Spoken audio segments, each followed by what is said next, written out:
안녕하세요. 저는 착한 아들 둘을 둔 나약한 엄마입니다. 제게는 생각만 해도 끔찍하고 여태 살 떨리는 경험이 하나 있는데요. 아직도 그때의 기억을 털어내지 못하고 가끔씩 악몽을 꿉니다. 두 번 다시 겪고 싶지 않은 일을 지나오면서 제 스스로가 정말 쓸모없고 나약한 존재라고 생각했어요.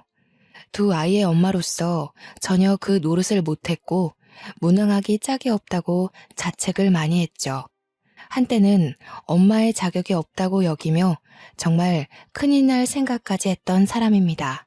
그때마다 제 곁에서 정신 차릴 수 있도록 따끔하게 충격을 준 남편 덕분에 끝내 기회를 다시 얻었네요. 이 글을 쓸 수 있게 되기까지 마음적인 여유를 얻는 데에 굉장한 시간이 걸렸습니다.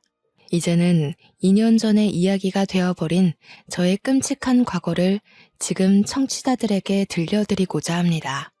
저희 부부는 중국집 가게를 하는 사장입니다. 남편과 함께 신혼 때부터 계획해서 차린 중국집인데요. 한자리에서 제법 오래 했고 매상을 차곡차곡 부지런히 올려 제법 살림을 넉넉하게 살고 있었죠. 위치가 초중고 모여있는 근방에 있었기에 손님은 늘 끊이지 않았어요.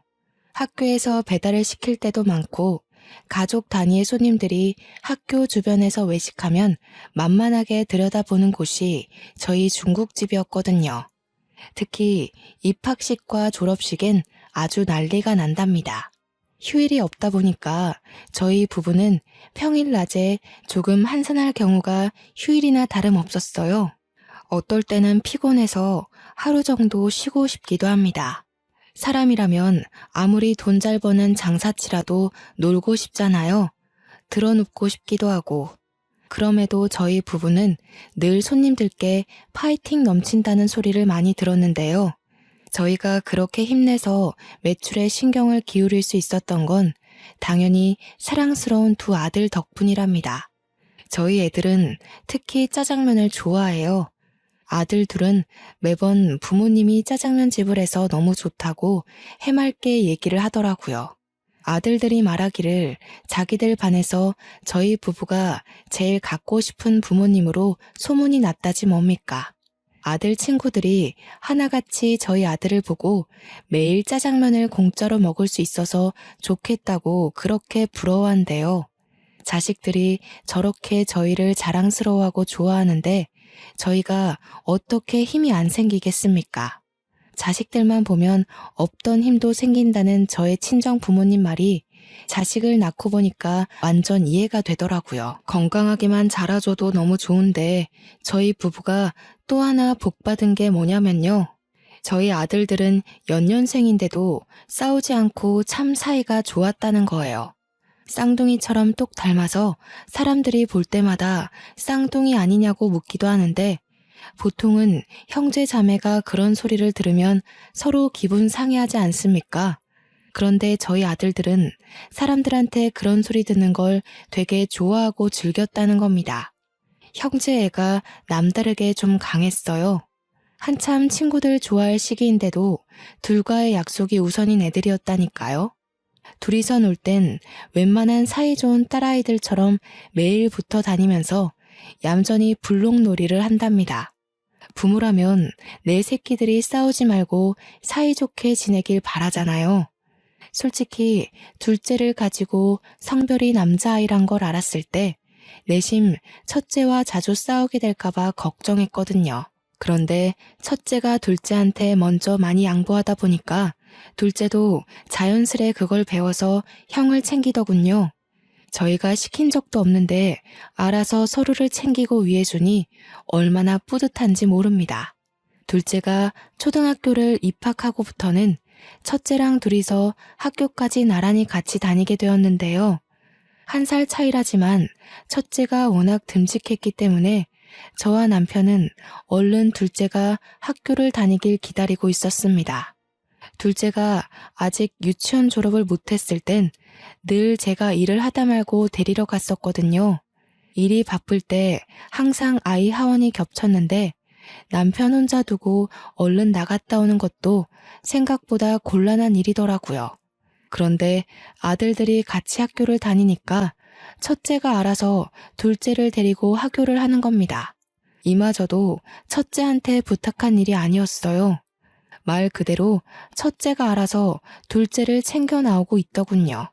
둘째 손을 꼭 잡고 학교를 하는 모습을 보고서 그때 제가 첫째한테 앞으로 동생 챙겨서 와줄 수 있겠냐고 부탁을 했었습니다.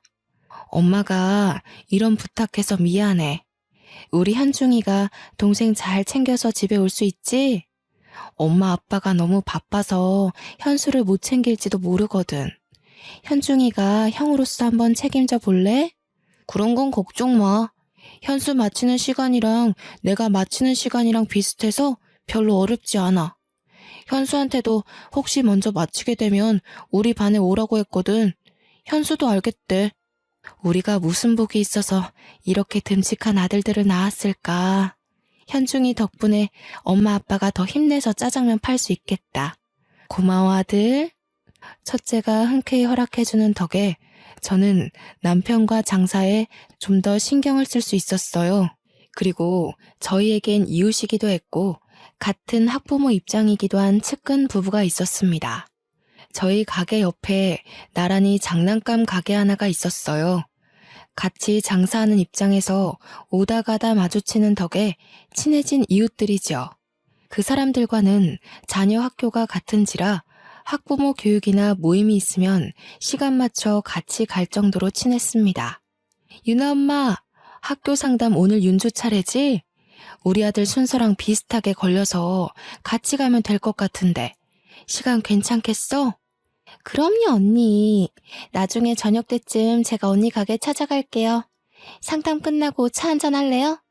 이번에 저희 외가 쪽에서 콧감 가지고 왔는데 아주 실하고 맛있더라고요. 좀 챙겨드릴게요. 맛있는 거 있으면 늘 나눠 먹고 서로의 자녀들을 내 자녀처럼 돌봐주기도 했습니다. 너무 고맙게도 우리 아들들 생일이 되면 그 집에서 장난감도 하나씩 선물을 해주곤 했어요. 직접 골라서 원하는 걸 갖게 해주었는데 그날만 되면 아들들이 아침부터 기뻐 날뜁니다. 장난감 받는 날이라면서 마치 산타 할아버지한테 선물 받는 것처럼 행복해했죠. 아들이 둘인 저희와 달리 그쪽은 딸이 둘이었는데요. 저희처럼 연년생은 아니었고 첫째 딸이 우리 첫째 아들과 동갑이고 둘째 딸이 아직 유치원을 다니고 있었습니다. 서로 거리가 가깝다 보니까 자연스레 아이들 4명이서 서로를 잘 어울려 놀게 되더라고요. 따로 소개해 준 적도 없는데 자기들끼리 이미 친한 걸 보고 역시 아이들 친화력은 남다르다고 생각했죠. 또 아이들 입장에선 얼마나 재미있는 환경이겠습니까? 조금만 왔다 갔다 하면 부모님 가게를 탐방할 수 있고 더 가면 학교 놀이터에서 놀 수도 있고 서로 늦게까지 놀더라도 집이 가까우니 금방 귀가할 수 있으니 말입니다. 저희 아들들은 물론이고 장난감 가게 딸내미들에게도 짜장면을 무상으로 많이 제공해 줬습니다. 맛있는 거 좋아할 나이들이다 보니 딸아이들도 자기 집에 가서 밥을 안 먹고 꼭 저희 가게로 와 중국 음식으로 해결하더군요. 아이들 건강에 해라도 될까봐 제가 나름 조절해서 식사를 챙겨주기도 했네요.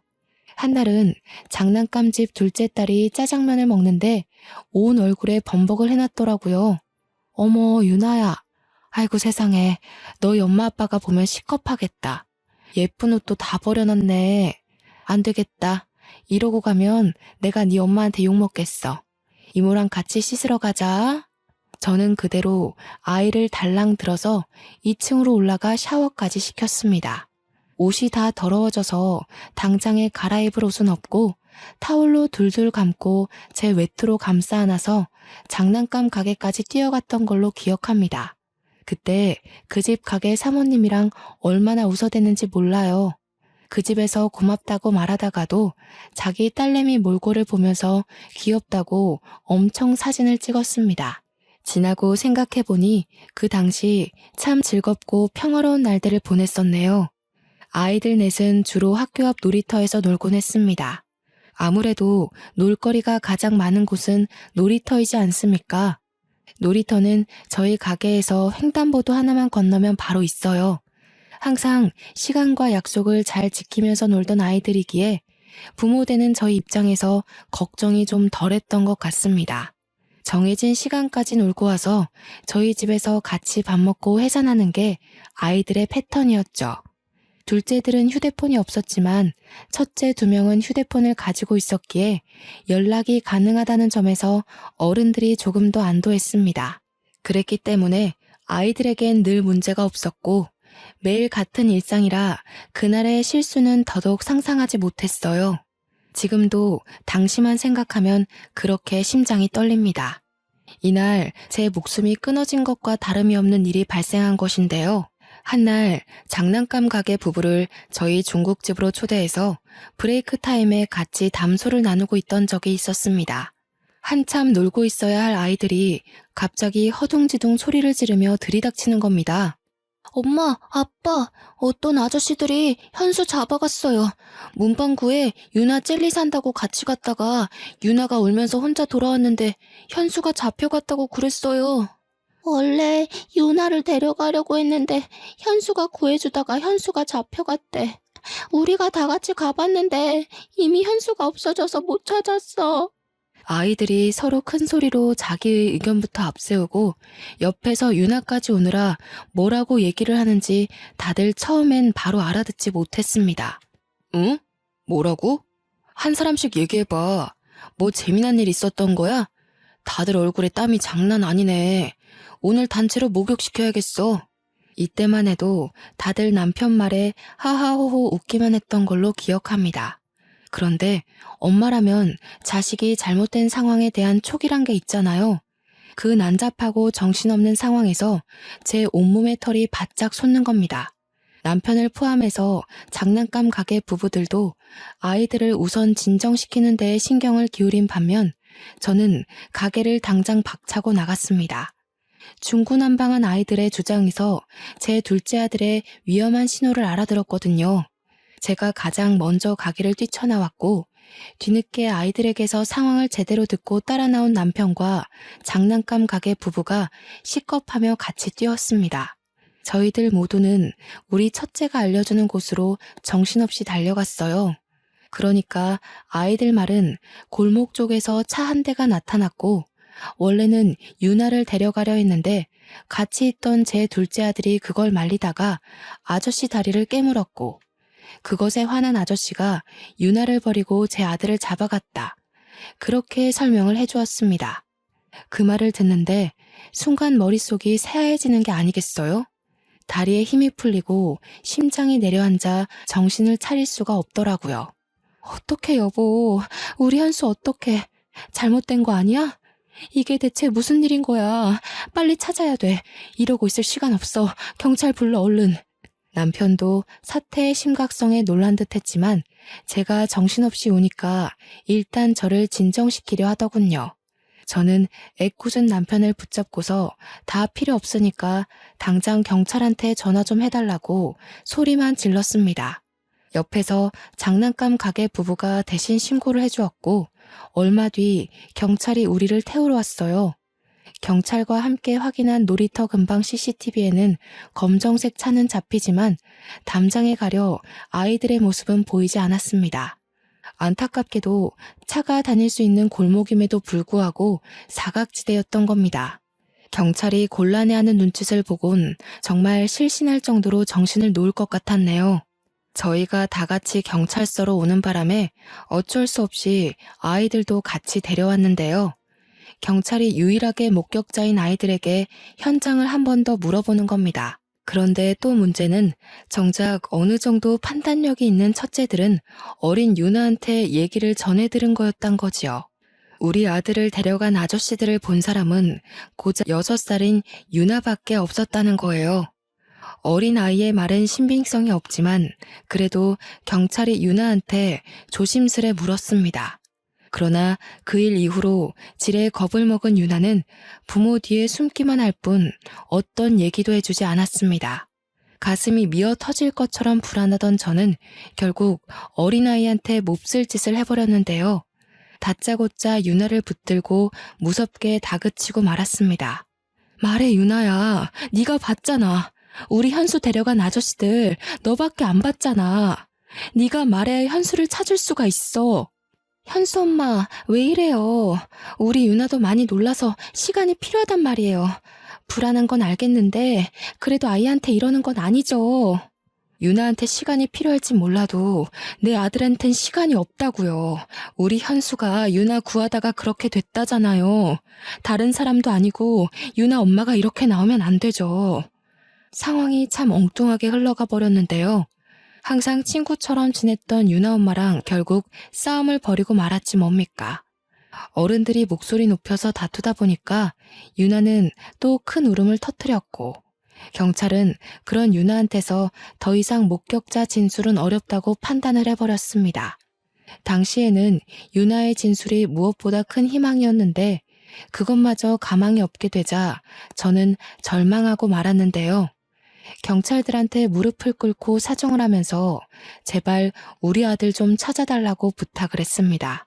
그나마 이성을 붙들고 있던 남편이 경찰과 얘기를 해서 신고 접수를 했던 걸로 압니다. 그 길로 우리 집과 장난감 가게 부부는 사이가 서먹해졌어요. 그래도 꽤 긴 세월을 이웃으로 함께 잘 지냈는데 한순간에 남보다 못한 사이가 되어버렸죠. 그러거나 말거나 저는 경찰 도움으로 아들 찾는 데 여념이 없었습니다.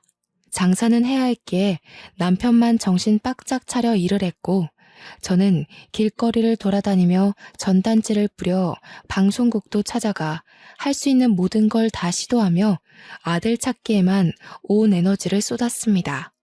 저희 집이 돈이 부족한 게 아니기 때문에 제 아들을 찾기 위해서 더더욱 수단을 가리지 않았죠.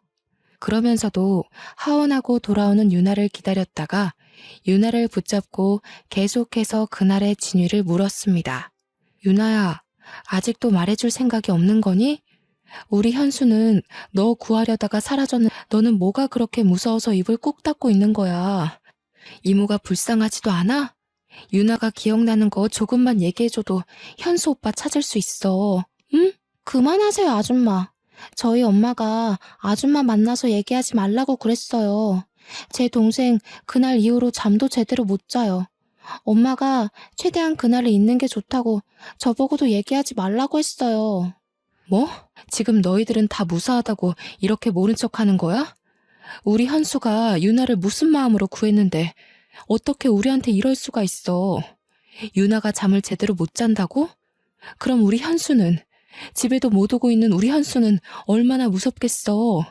아이들한테 화풀이를 해서는 안 되는 거였는데 어른답지 못하게 고작 9살과 6살짜리 애들을 붙잡고 성질을 내버렸습니다. 그냥 너무 화가 났던 것 같아요. 우리 아들이 좋은 마음으로 유나를 도와줬을 걸 알기 때문에 마냥 모른 척 그날을 덮으려고 하는 유나 식구들이 밉더라고요. 제가 울분을 터뜨리자 윤주가 유나를 슬쩍 당기며 제게서 떨어뜨려 놓았습니다. 그대로 저한테서 도망쳐 부모님을 부르며 집으로 달려갔죠. 저만 이 상황이 답답했던 겁니까? 유나네 부모님들은 같은 어른이 돼서 어떻게 이럴 수 있답니까? 자기 딸을 살리다가 우리 아들이 변을 당한 건데 어쩜 이리 모르쇠하고 있을 수 있어요? 하루 이틀 지날 때마다 커져가는 불안감을 이기지 못하고 저는 장난감 가게까지 찾아가서 난동 부리길 여러 번 했던 것 같습니다. 유나 엄마, 좀 나와 봐요. 유나 엄마가 어떻게 우리한테 이래요? 우리 아들이 왜 그런 변을 당했는지 알면 유나 엄마가 이러면 안 되는 거잖아요. 유나네 식구만큼은 이 상황을 모른 척하면 안 되는 거 아니에요? 여보, 이러지 마. 사정 이해 못하는 거 아니잖아. 여기서 이런다고 우리 아들 일이 해결되는 게 아니야. 그만하고 나랑 같이 계속 알아보자. 말이 안 되잖아. 우리 아들이 왜 그렇게 됐는데. 관련 없는 사람들도 아니고 유나가 우리 아들을 봤어. 유나랑 내 아들이 같이 있었다고. 내가 이렇게라도 안 하면 우리 아들을 정말 찾지 못할 것 같아서 이러지. 제가 동네에 떠나가도록 소리를 지르고 오열을 하고 욕을 해도 유나 부모는 코빼기도 모습을 비추지 않았습니다. 그럼에도 양심은 있는지 저를 경찰에 신고까진 안 하더라고요. 그냥 문을 걸어 잠그고 제가 지쳐서 떠날 때까지 두들기도록 내버려 두기만 했습니다. 정말 고통스러운 시간이었어요. 경찰한테서 연락은 잠잠하고 자꾸 시간은 흐르는데 날씨는 또 얼마나 좋은지. 학교를 하교한 아이들의 웃음소리가 식당 안으로 흘러 들어올 때면 귀를 틀어막고 정수기 옆 구석에 앉아 울기만 했습니다. 제가 얼마나 못난 상태로 시간을 보내고 있었으면 우리 첫째가 와서 저를 달래주기까지 했을까요? 첫째가 저더러 미안하다고, 자기가 동생을 제대로 살피지 못해서 그렇게 된 거라고, 잘못했다 사과를 하는 게 아닙니까? 도대체 제가 무슨 큰 잘못을 했길래 둘째뿐만이 아니라 우리 첫째한테도 이리 못난 엄마 노릇을 하고 있는 건지. 고작 초등학생이었던 첫째를 꼭 안아주면서도 저는 망가지기 시작한 우리 가정을 마냥 손 놓고 있어야만 했습니다. 앞으로 우리 식구들이 얼마나 아픈 시간을 보낼지가 예측이 되더라고요. 별 수 없었죠. 그걸 알았음에도 제가 전혀 차릴 기운이 없었다는 겁니다. 그렇게 세월이 흘러서 결국 유나가 초등학생이 될 때까지 제 아들은 찾지 못했어요. 그 사이 결국 유나네는 이사를 가게 되었죠. 아마 그때부터였을 겁니다. 저는 다 죽은 사람처럼 집 밖을 나오지 않았어요. 장사도 돕지 못하고 내내 둘째 방에 누워만 있었습니다. 우리 아들의 살내음이 여전히 남아있는 그곳에서 벗어나지 못했어요. 매일 울기를 반복했고 실제 둘째의 꿈을 몇 번 꾸기도 했습니다. 첫째와 남편은 저를 걱정하면서도 어쩌지 못해 같이 소가리만 했는데요. 아픔이라는 건 시간이 약이라는데 저는 아들을 잃은 지 수년이 지나도 정신을 못 차리겠더라고요. 벌써 둘째를 못 본 지가 20년 가까이 되었지만 저의 시간은 여전히 과거의 그날로 멈춰 있었고 남편이 저를 병원에 데려갈 정도로 우울증까지 찾아왔습니다. 저 때문에 남편이 많이 고생했어요. 남편도 아들을 잃은 상심이 말 못하게 클 텐데 제가 너무 몸져 눕다 보니까 그 마음을 억지로 억눌렀을 거란 말이에요. 남편이랑 첫째 생각하면 그만 기운을 내야 하는데 하면서도 돌아서는 순간 둘째 생각 때문에 모든 걸 다 까먹어버리고 말았습니다. 그렇게 저희 식구들은 둘째가 없는 그 순간부터 매일 지옥길을 걸어왔습니다. 여보, 이번에 현중이 졸업해. 현중이가 당신 왔으면 좋겠다고 하더라. 언제까지 현수 때문에 현중이 내버려 둘 거야. 현중이 생각해서라도 기운 내야지.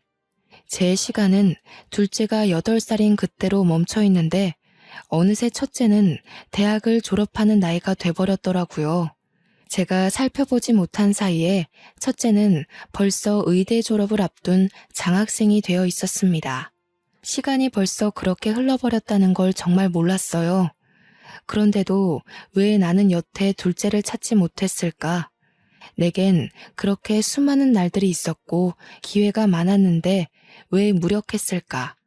더 힘을 내지 못했을까? 이렇게 모든 생각들이 결국 둘째로 이어지고 끝내 저를 향한 자책으로 연결이 되는데 제가 첫째를 챙길 수 있었을 리 만무하지 않습니까? 저는 남편과 첫째 졸업 이야기를 하다가도 둘째를 어제 잃은 사람처럼 남편 품에서 또 눈물을 흘렸습니다. 나 죽을 것 같아, 여보. 아무래도 안 되겠어. 우리 현중이한테 너무 미안하지만 나 우리 현수 이렇게 보내고 못 살아요. 내가 우리 아들 혼자 있는 걸 이대로 둘 수가 없을 것 같아. 무슨 소리 하는 거야, 지금? 현수를 정말 생각한다면 죽을 것 같은 힘을 억지로 내서라도 내 아들을 기다릴 생각을 해야지. 쓸데없는 생각하지 마. 당신 지금 현수 엄마이기도 하지만 현중이 엄마이기도 해. 이때야말로 제가 정말 진심으로 극단적인 생각을 했던 순간입니다. 그 어린 아들이 누군지도 모를 어른의 손에 잡혀가 낯선 곳에서 혼자 두려움에 떨고 있을 생각을 하니 엄마인 제가 숨을 쉬고 있는 게 너무나도 죄스럽게 느껴졌거든요. 엄마로서 아무것도 못하고 손 놓고만 있어야만 하는 당시 현실이 저를 손가락질하는 기분이었습니다. 아무래도 제가 무의식적으로 우리 아들이 죽었다고 인정한 듯 싶어요. 그래서 그때 아마 제 둘째를 따라 죽고 싶었던 게 아닌가 생각이 듭니다. 제가 그런 위험한 고백을 하고 나서부터 남편과 첫째는 번갈아가며 저를 더 극진히 보살폈습니다. 그야말로 민폐 덩어리가 따로 없었죠. 둘째를 잃고 엄마의 자격이 없다고 반평생을 괴로워하며 살았음에도 정작 살아있는 식구들에게마저 여전히 쓸모없는 아내이자 엄마로 있었던 거예요. 남편한테도 너무 미안했지만 특히 첫째한테 미안해서 한날의 졸업을 앞뒀는데도 공부를 하고 있는 첫째 방을 찾아갔습니다. 현중아, 엄마가 미안해. 엄마가 진작에 정신을 차리고 우리 현중이 보살펴줬어야 하는데 아무것도 못해주고 이렇게 슬퍼하기만 했네. 너무 미안하다, 아들. 누굴 닮아 이렇게 잘 커준 건지. 우리 아들 정말 훌륭하게 자라줬네. 졸업 너무 축하해. 엄마, 나 아직 현수 포기 안 했거든. 앞으로도 현수를 직접 눈으로 보기 전까지 포기 안 할 거야. 근데 우리가 현수 생사는 알아야 되잖아. 당연히 현수가 살아있다고 믿지만 확실히 하기 위해서 이제 그만 유전자 등록을 하는 게 어떨까 싶은데. 첫째는 자기도 둘째가 돌아오길 나날이 기도하고 있다고 했습니다. 동생을 지켜주지 못했다는 사실에 첫째도 그날이 꽤 트라우마로 남아있는 것 같았어요. 그러면서도 과연 정말로 동생이 살아있을까 그런 걱정 때문에 늘상 무거운 책임을 안고 있는 듯 했죠. 저는 첫째가 하고자 하는 말이 무슨 뜻인지 못 알아듣는 게 아니었습니다. 단지 둘째의 죽음을 받아들이기가 겁이 나서 차마 경찰서에 유전자 등록을 못했던 거예요. 하지만 이젠 정말 때가 왔고 더는 저 하나 때문에 식구들까지 괴롭게 할 수 없다고 생각했습니다. 그래, 그러자. 우리 현수 그만 보내주자. 현수도 이해할 거야. 우리 가족이 현수를 잊지 않고 늘 함께라는 걸 다 알고 있을 거야. 저는 끝내 첫째의 제안을 받아들였고 둘째를 찾는 것에 대해 마지막을 직감하고서 눈물을 터뜨리고 말았습니다. 그렇게 첫째의 도움을 받아 둘째 아들을 신고했던 경찰서로 가서 유전자 등록을 신청했어요. 경찰서에선 국과수에 연결해 신고 당시 맡겼던 둘째 유전자 데이터가 남아있는지 찾기 시작했고 근 20년을 기다린 아들의 죽음을 오롯이 제가 감당하기 힘들 것 같아 연락받을 전화번호로 남편의 것을 남기고 돌아왔습니다. 돌아오는 길 아들은 학교일 때문에 잠시 샛길로 빠졌고 남편은 장사를 하고 있는 시점에서 저는 학교 놀이터로 방향을 꺾었습니다. 둘째를 잃고 나서 한 번도 와보지 않았던 그 놀이터를 걸으며 우리 아들이 뛰어놀았던 곳곳을 둘러봤어요. 아이의 얼굴이 잊히지도 않고 속속들이 떠오르더라고요. 한 번만이라도 좋으니 마지막 인사라도 해주고 보내고 싶은데 장례도 치르지 못하고 불쌍하게 보내줘야 하는 우리 둘째를 생각하며 저는 겨우 기억하고 있는 추억들을 정리하고 있었습니다. 그러나 이제 그만 놔줘야 된다고 마음을 먹었는데도 불구하고 또 금세 가슴을 쥐어뜯고 말았는데요. 그렇게 한참 동안 쭈그려 앉은 채로 손바닥에 얼굴을 묻고 있다가 잠깐 고개를 들었습니다. 그러자마자 제 눈에 들어온 한 사람이 있었는데 마주보면 보이는 벤치 옆으로 웬 아가씨 한 명이 서 있더군요. 분명 놀이터의 소수 아이들 말고는 어른이라곤 저밖에 없었거든요.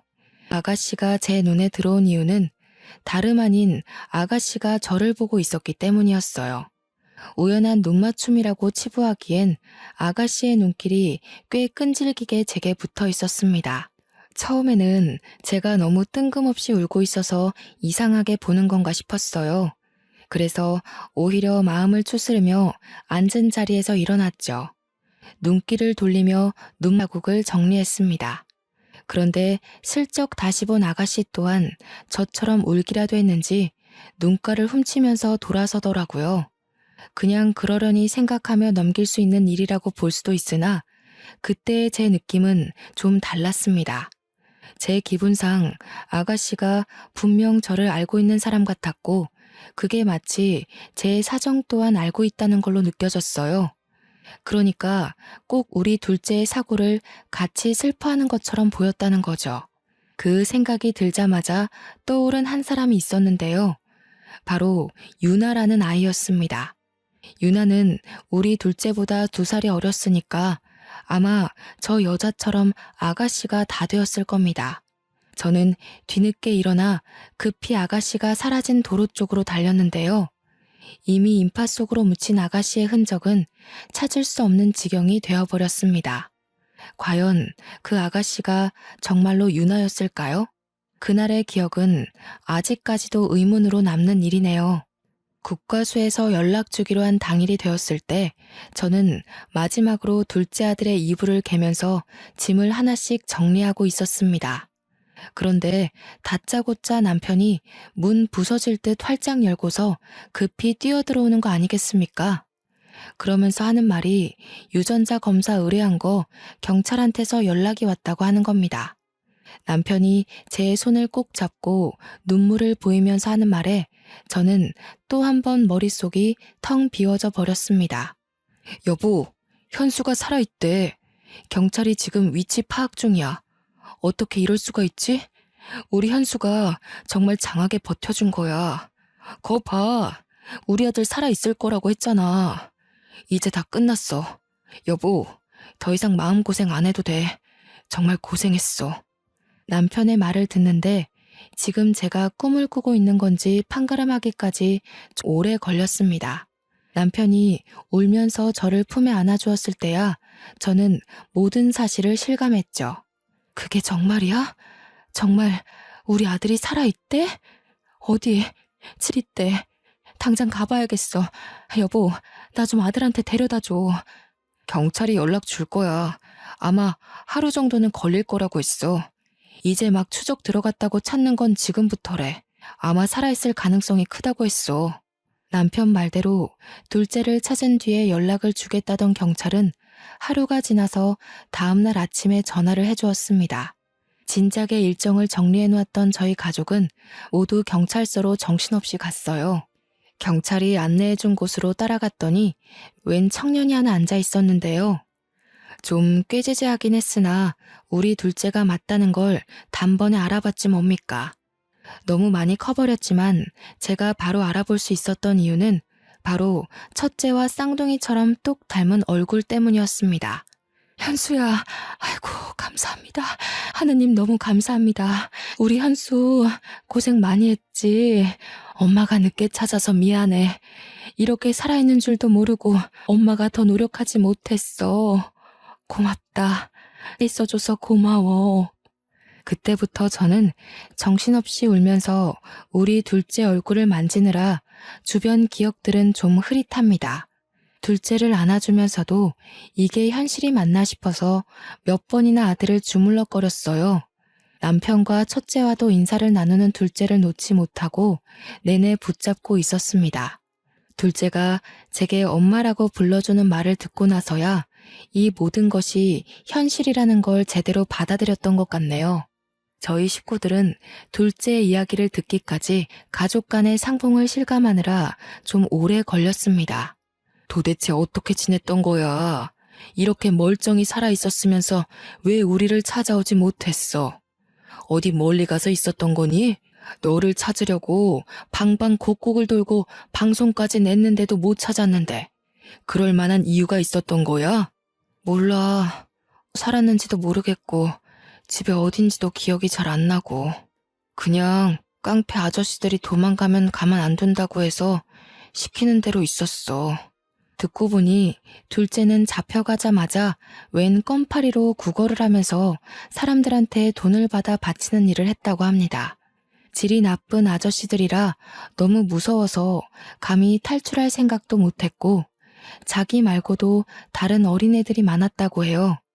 고등학생 나이가 되고부터는 아저씨 일터에서 일을 했는데 거기 손님으로 오는 아저씨들이 도박으로 돈을 잃으면 홧김에 손찌검을 하는 사람들도 있었다고 하는 거 아니겠습니까?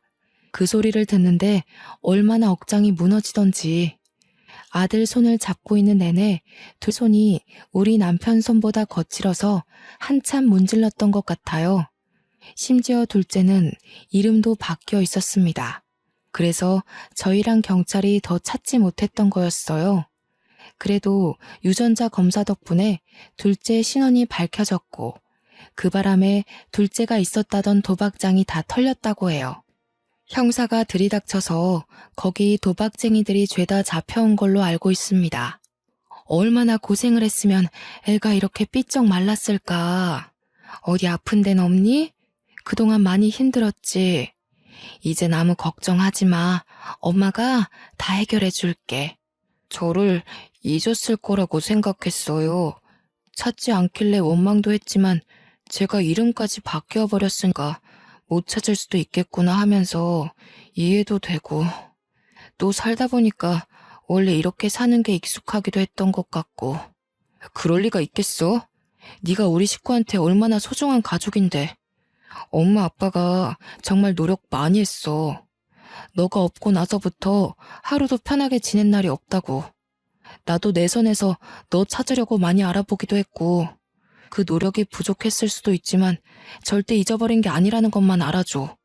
둘째가 저희 부부에겐 존댓말을 썼지만 첫째한테는 그래도 반말을 하더라고요. 부모와의 애와 형제의 애가 다르다는 게 이런 부분에서도 뭔가 작용하나 봅니다. 둘째는 형이 주는 손길을 잡고서 내내 참고 있던 눈물을 터뜨렸어요. 부모도 부모지만 형과의 추억이 제법 길고 강하게 남은 것 같아 그마저도 얼마나 다행인지 몰라요. 그렇게 한참을 가족끼리 대화를 나누고 있는데 중간에 경찰이 오더니 둘째한테 무언가를 보여주더라고요. 다행히 몽타주가 잃지 않은 사람도 같이 잡혀왔네요. 보아하니 상습범이더라고요. 배현수 씨 잡아간 사람 이렇게 생긴 사람 맞나요? 둘째는 형사가 보여주는 몽타주를 보면서 완전히 똑같은 건 아니지만 대충 그렇다고 했습니다. 실 사진도 아닌데 몽타주만 보고도 둘째가 겁을 먹더라고요. 그래서 제가 아이의 손을 더 세게 잡아주었죠. 헌데 경찰이 보여주는 몽타주에서 좀 의아한 부분이 있었습니다. 이건 저만 그렇게 느낀 것이 아니라 식구들 모두 이상하게 생각한 부분이었는데요. 저희 사건에는 어린아이 유나 말고는 목격자가 없었지 않습니까? 목격자가 더 있었다면 한참 경찰들이 사건을 파헤칠 때 드러났을 겁니다. 유나네 집은 이사하면서 그대로 도망쳐 버렸으니 사실상 목격자가 없는 것과 같은데 이게 어떻게 된 일일까요? 그렇잖아도 남편이 먼저 형사님께 물어보았습니다. 그런데 선생님, 당시 목격자가 어린아이 말고는 없었던 걸로 알고 있는데 어떻게 몽타주를 딴 거죠? 혹시 중간에 다른 목격자라도 발견이 됐던 건가요? 아, 아직 모르시는군요. 10년 전쯤인가 중학생 여자아이가 혼자 찾아왔었어요. 현수 씨 사건 얘기를 하면서 자기가 그날 목격자라고 얘기해주고 갔습니다. 오래전 일이었을 텐데 선명하게 기억하고 있더라고요. 그날 일 때문에 그렇게 악몽을 꾼다고 하면서 엄마 몰래 왔다고 그랬던 것 같네요. 중학생 여자아이. 그 말을 듣는데 왜 놀이터에서 본 아가씨의 모습이 오버랩 되는 건지 몰랐습니다. 엄마 몰래 찾아왔었다는 말도 저의 반응을 크게 만드는 데에 한몫했어요. 뭐라고요? 그 아이가 분명 목격자라고 그랬습니까? 10년 전이 중학생이면 지금 20대라는 거죠? 혹시 그 사람 성함이 어떻게 되는지 알 수 있을까요? 아이고, 그건 목격자 신원 보호 때문에 말씀드리기가 곤란해요. 죄송합니다. 그런데 자기가 그 동네 장난감 가게 집 딸이었다고는 했습니다. 자기를 구해준 오빠가 잡혀갔다고 그렇게 말했네요. 그 얘기를 듣고 저희 식구는 유나의 진술이라는 걸 바로 직감했습니다. 그렇다면 전날 놀이터에서 봤던 그 아가씨가 정말 유나였던 걸까요? 확실한 증거는 없지만 왠지 유나가 맞는 것 같은 느낌이 들었어요. 듣자 하니 유나도 그날이 트라우마로 남아 혼자 마음고생을 많이 했나 봅니다. 중학생 나이까지 악몽을 꿨을 정도면 굉장히 많이 시달렸다는 건데 심지어 엄마 몰래 경찰서를 찾았다고 하잖아요. 유나 엄마는 그 이후로도 계속해서 유나에게 그 기억을 지워주려고만 했나 봐요. 유나 엄마 입장에서는 자기 자식이 그만 그 어두운 과거에서 헤어나오길 바랬겠죠. 그런데 오히려 그 방법 때문에 유나가 과거를 더 또렷하게 기억했는지도 몰라요. 정작 유나의 근본적인 상처를 어루만져 주지 못하고 아이를 더 힘들게만 한 게 아닌가 싶네요. 저 또한 지난 일이라지만 당시 우리 둘째 일 때문에 그 조그만 아이를 닥달했던 게 문득 미안했습니다. 분명 저의 어른답지 못한 발악 때문에 유나한테 더 트라우마가 되었을 거라고 봐요. 지금은 유나네가 어디서 어떻게 살고 있는지 모르겠지만 우연히 만나게 된다면 유나한테 꼭 미안했다고 말해줘야겠습니다. 경찰서를 나온 뒤 저희 식구는 둘째를 데리고 가장 비싸고 맛있는 레스토랑에 가서 밥을 먹이려고 했습니다. 그러나 둘째가 식구들이랑 같이 엄마가 해주는 밥을 먹고 싶다고 해서 바로 집으로 데려갔네요. 저는 상다리가 부러지도록 1시간 넘게 밥상을 차렸습니다. 식사 자리에서도 저희 식구는 둘째가 밥 먹는 모습만 한참 바라봤어요. 나 체하겠어요.